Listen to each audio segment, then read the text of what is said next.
This is the Nomad Futurist Podcast, a podcast about the evolution of technology, society, and transformation. Connect with us, share your thoughts with us at nomadfuturist.com. Let's get this started. Here are Phil and Nabil.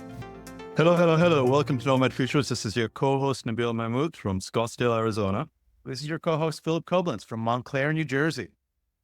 Bill, it's just you and I. So we are going to be talking about 2024, the end of the year, and how it has been an extraordinary year for Nomad Futurist. A year filled with growth, collaboration, and meaningful impact. Our mission to make education accessible and inspire the next generation to explore the data infrastructure industry has never been more important. Thanks to everyone for the unwavering support, to the community, our partners, our board of directors, advisors, ambassadors, and advocates. We have made remarkable strides this year.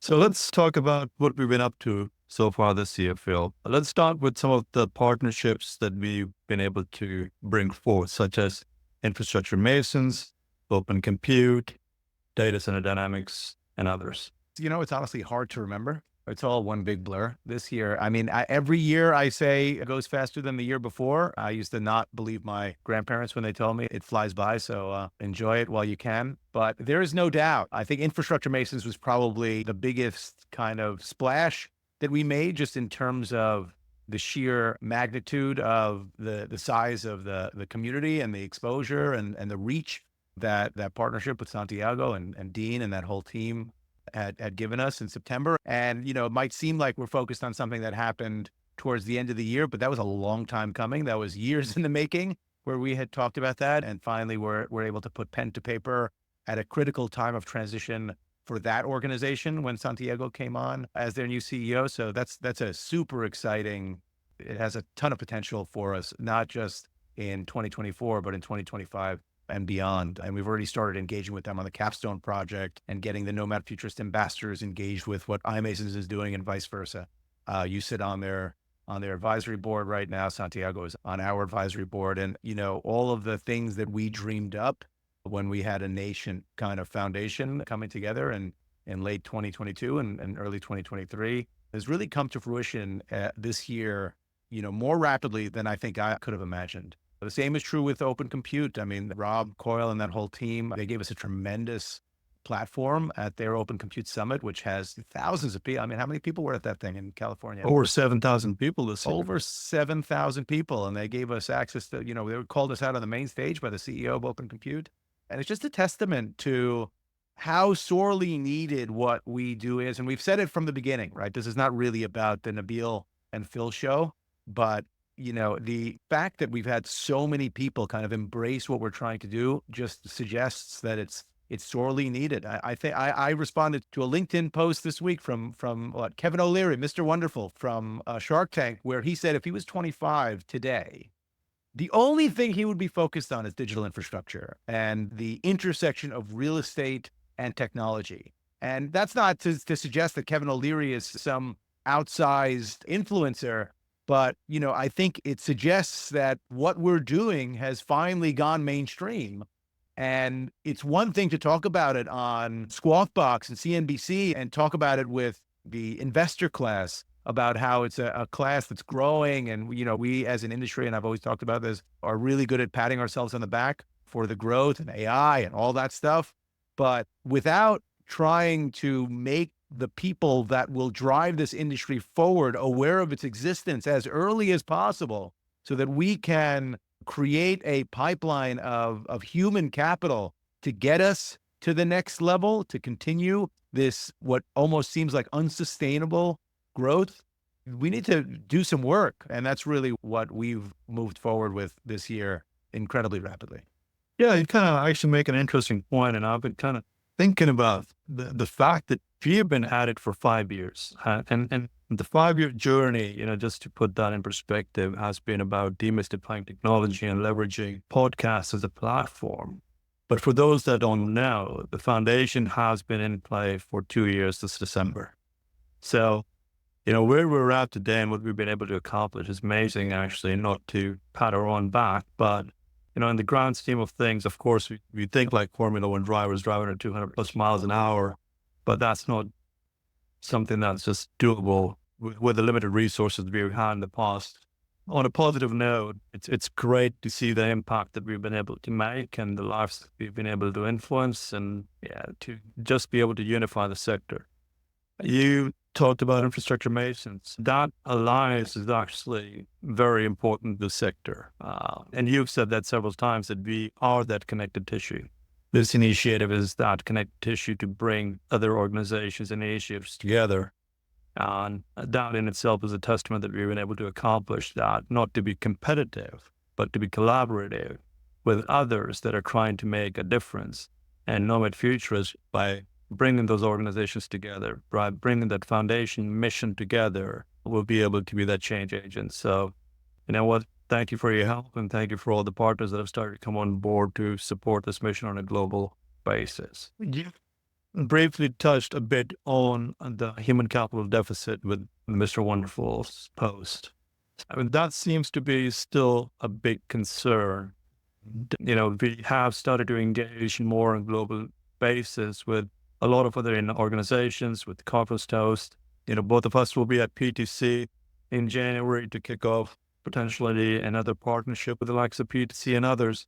What are your thoughts on unifying the space as well as carrying that message 365 days a year versus it becoming just one siloed, one time, one conference, one event?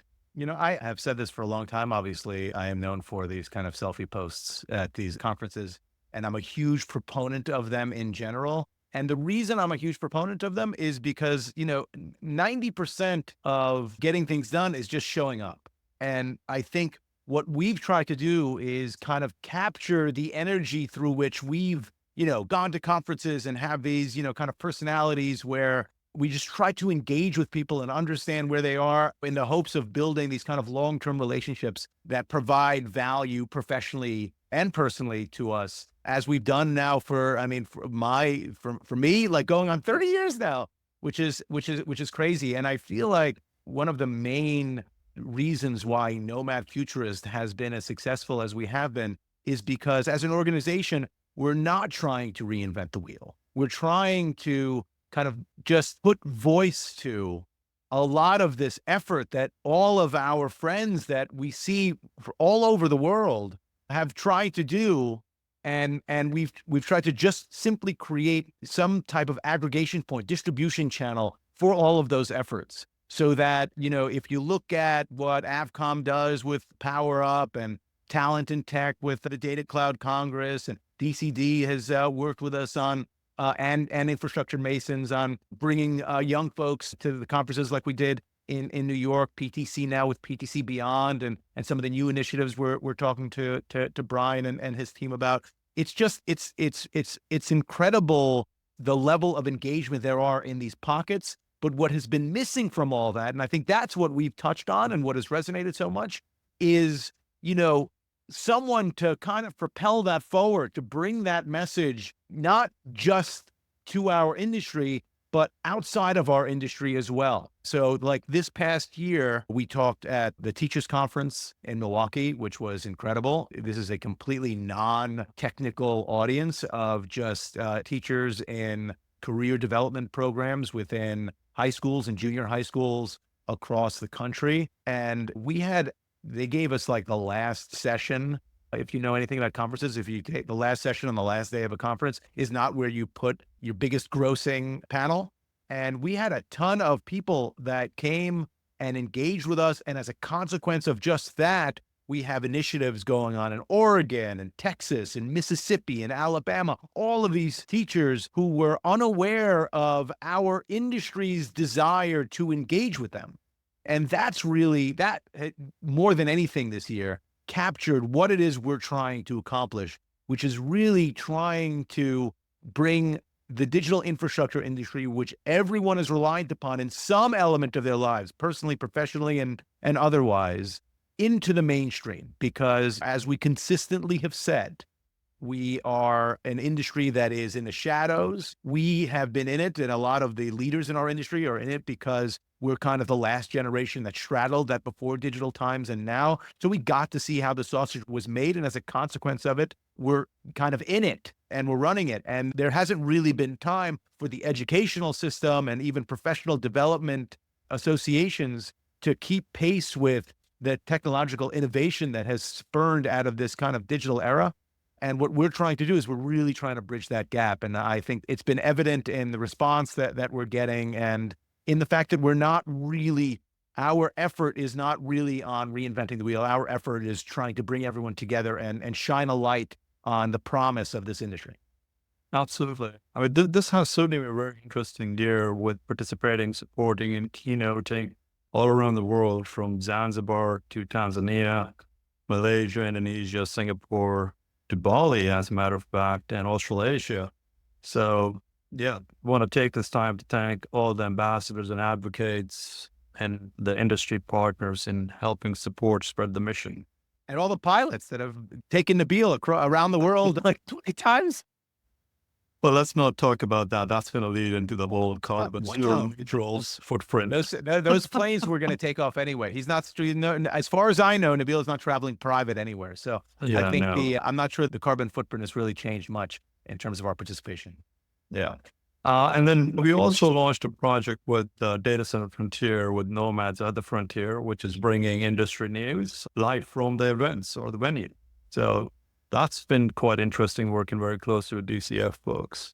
Yeah, I mean, I think that's great. I think, again, the different types of engagement, our leveraging, like Camilla has been incredible with her ability to leverage social media and TikTok and all of, the kind of new ways information is being delivered. And you couple that with the fact that we've gotten some real mainstream attention, not just from Mr. Wonderful, that's his third mention now on this podcast, but also, we were, as an industry, featured in the Wall Street Journal and the New York Times in terms of career paths and folks from completely non-engineering careers really blossoming in our industry and changing their lives by coming into our industry. And that type of mainstream kind of media attention, coupled with the ability to engage in real time with some of these other platforms, X and TikTok, and obviously LinkedIn is a big one for us, Instagram. Mark Gusikov's I Want to Know in Under a Minute, kind of quick-witted and quick information gathering sessions. These are all hugely important in kind of spreading our wings and trying to really adapt to a changing kind of media landscape. Yeah, and we'll continue to do that. So in summary, we have impactful media presence, impactful partnerships in place. We talk about the human capital deficit, and we've started to take some of those corrective actions as well. We launched some internship programs this year as well. I recently saw Bill Clayman in Arizona with this young student out of Chicago that Bill had recently brought on board as an intern to be an AI and large language model programmer. So kudos. We roughly had about a dozen or so students go through internships this year nationally. So and that came out of nowhere. I mean, that's the thing, I say came out of nowhere. Obviously, we've tried to lay the foundation for this stuff, but the fact that 2 years into this foundation, we have actively placed people that would never have otherwise known about our industry into internships that have started what could potentially become their career journey is monumental. I just don't think that we, even on the inside of this bubble, are appreciating how quick that impact has happened. And that's not because of us. That's because of the engagement with the broader community and the Bill Claymans of the world and all of the teachers and ambassadors and administrators and sponsors and all the people that have kind of bought into this concept of just trying to get the word out about what our industry is. There's an element of evangelism in what we're doing that I don't think we could have appreciated at the outset, that has really taken hold and created a huge groundswell of support and actual outcomes, which is just it's incredibly inspiring.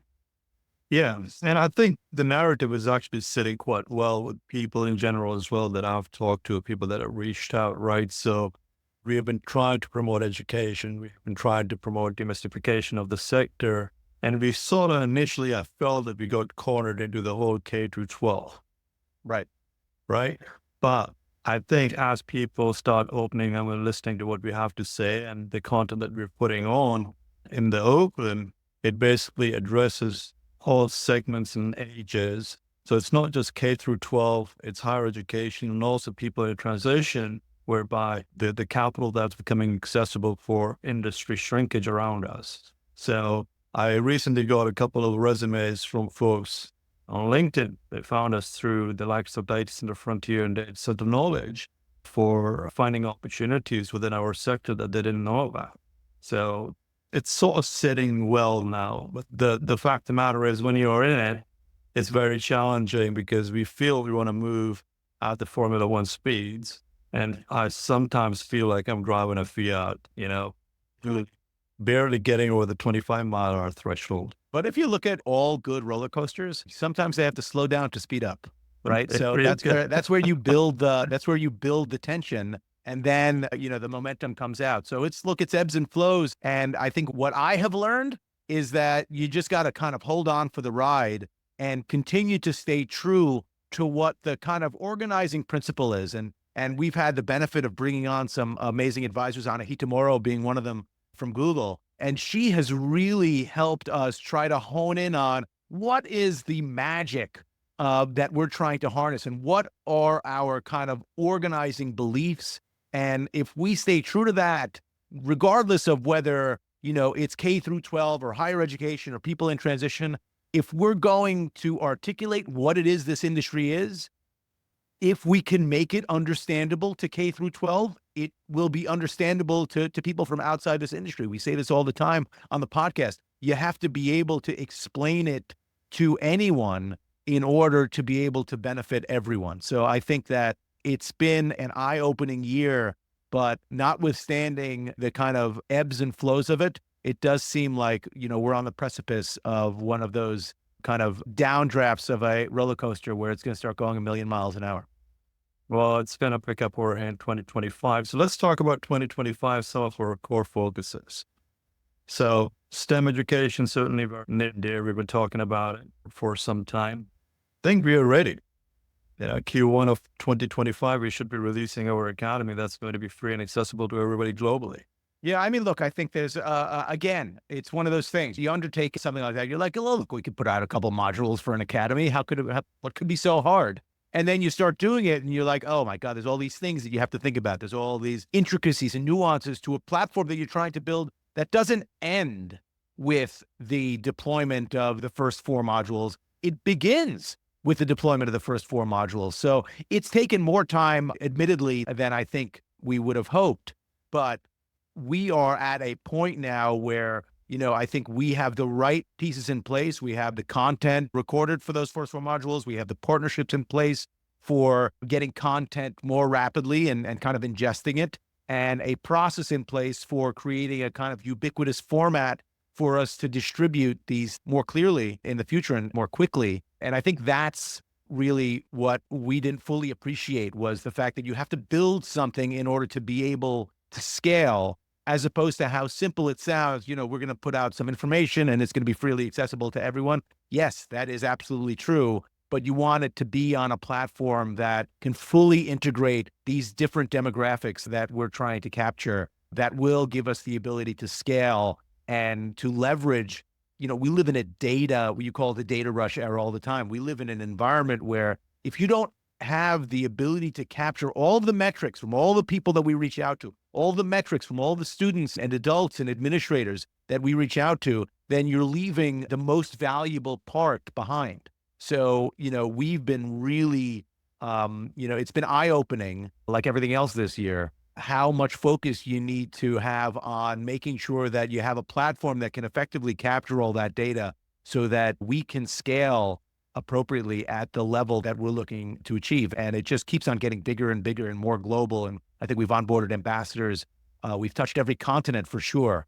We are leaving Antarctica for now. We're leaving Antarctica, but I think 2025 is going to have our first Penguin ambassador. So I think it's possible. Yeah. Yeah. And just to add to what you're saying, I think one of the greatest learning experiences that has been for me as it entails to the academy, it's been technically it's all doable. But there's all these level of complexities around us that sort of held us back a little bit, from governance to the legal piece on distributing content, engaging people, registering people, and a plethora of other things. But the good news, we are almost there. So Q1 of 25, we should be what is launching. the old Hillary Clintonism? It takes a village. Takes a village, yeah. No doubt. And we have been attempting to move forward while also building the village. Yeah. So 2025, more global engagements and visibility. We've got a lot of partnerships coming to the forefront in 2025. You're going to see a lot of Nomad Futurists at a lot of different conferences, just not in the data center space, but outside the data center space as well. And we want to make sure that we continue on the journey of providing value to the community and addressing the social accord that is on the forefront.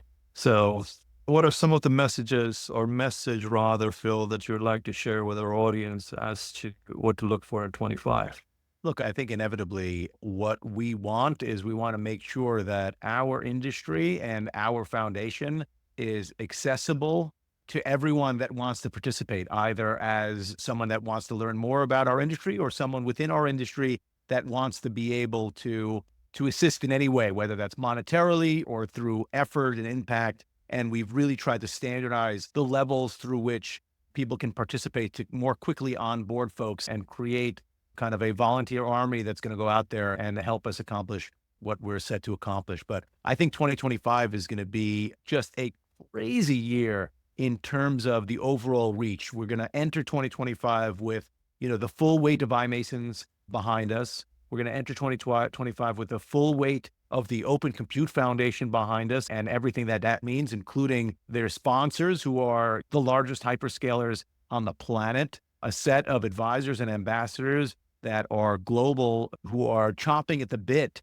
to get in front of students and people that are interested in our industry and see if we can start laying the foundation for the leaders, not just of tomorrow, but, significantly beyond tomorrow. We talk about 2025 and 2026 having a human capital deficit, but what we're trying to solve for is 2030, 2040, 2050. Who's going to be sitting in these chairs in the Nomad Futurist End of the Year podcast in 2045? Hopefully it's not me with my teeth falling out. Well, you might have your hair by then. So I might. So I'd love to encourage the listeners to get involved in 2025 and beyond with initiatives that are becoming soon, whether it be mentoring, being an ambassador, an advocate, sponsor, a donor, in whatever capacity that you can, and be that change agent.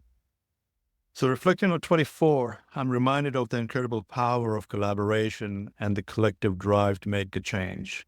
We have planted seeds for the future. And as we look forward to 2025, I'm filled with hope and excitement for what lies ahead. Our journey is just beginning, and there's so much more to do. I invite all of you to join us in this mission to educate, inspire, and empower. Whether as mentors, sponsors, or advocates, our support you can help us to continue to shape a better future for generations to come. Let's make 2025 a year of even greater impact together. From both Phil and myself, Merry Christmas, Happy Hanukkah, Happy Holidays, and a Happy New Year.